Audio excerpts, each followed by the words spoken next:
I was listening to a podcast the other day with Dave Asprey from Bulletproof Radio. I've done a bit of work with on their coaching program. It's a great resource, which I've talked about before. Bulletproof Radio is a podcast series and other things in terms of what they offer. And it was quite controversial in terms of his approach. And he talked about our kind of meat operating system. He's talked about it quite a bit. And if you've heard him talk before, you might have even heard him mention this.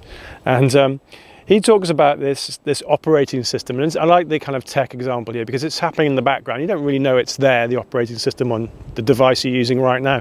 But without it, you'd be doomed, and you don't really have a need to access it in too much detail. But the whole biohacking and hacking idea is that you're aware of your own operating system. Everyone's slightly different, and how you can be even better. And that's how do you hack that state of optimal performance? So it's not controversial, but the way it's presented. So he talks about when you go out into the world, we are basically, our operating system is there to fight with anything we need to fight, or flight if we need to flight, because that's what brought us success. So we were hunting and we were gathering, and you'd fight it, or you'd run away if it was too big and too scary and the teeth were too sharp.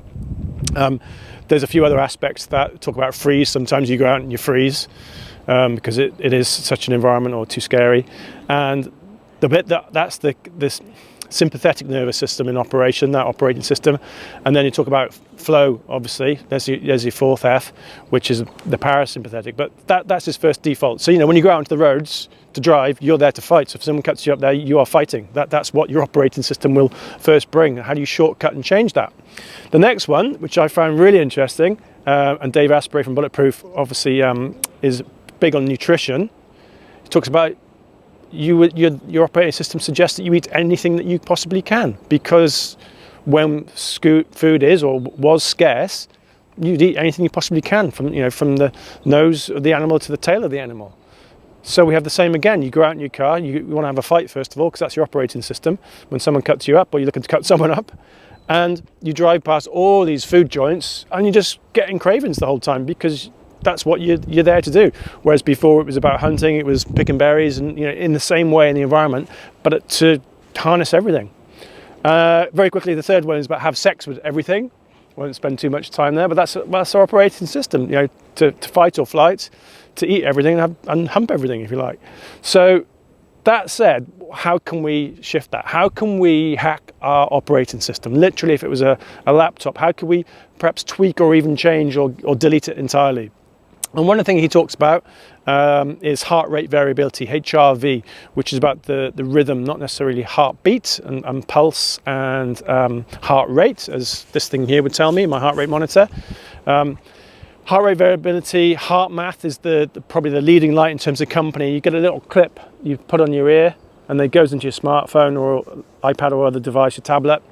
And just to use the app, and it's a very simple system. It's measuring your heart rate variability, and you get easy red, amber, green. You get green when it's when you're in that better state, if you like, where you have better congruence.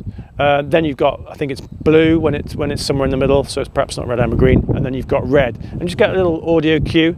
And I use it a lot. I use it when I'm driving, which is quite fun, because sometimes you see it ramp up when you have to brake suddenly, and it proves it works. Two things. It's a bit like a meditation, mindfulness, but you've got data. And I like that, because it does two things for me. It's almost like your fitness tests. You do it in the morning and think, okay, well, what sort of shape am I in? And sometimes I kind of think, well, because you get results at the end. I think, well, I'm probably at a 75 green today, and you can stick it on and see whether you are 75. Maybe you're way out. Either way, maybe you're more 85 or 55. So it's a bit like a fitness test. So you know what you could do there and then, or even in that day, perhaps not push too far. But equally, because you get in those audio cues, I mean, I say audio, you can look at it as well, but I find that a bit distracting at times, and I obviously can't do that when I'm driving. There's a hack, if you like, do it when you're driving, is that you start to associate the data that you're seeing or hearing with your feeling. And you know that you're aligned, and then you know that it's in good shape. So, and therefore, you can start to access that feeling. I'm almost doing it now, subconsciously. Even if you're not tied to the data, you haven't got the clip on and the phone going, and that's the crucial part. You basically, it's a bit like meditation, if you like, but with the data. And now I would use meditation apps as well, and sometimes I'll do them both at the same time. Why not? but I think it's a good way. So heart rate variability, heart math, take a look at the clips. They're pretty cheap. The app is free, although the clip isn't free, and it's a really, really good practice. And Dave Asprey talks about within 6 weeks of practice, what that does is that shortcuts your operating system so that you might not fight when someone cuts you up. And food cravings, and the third one if you want, I'm not going to go into it, can all be shifted, tweaked and changed.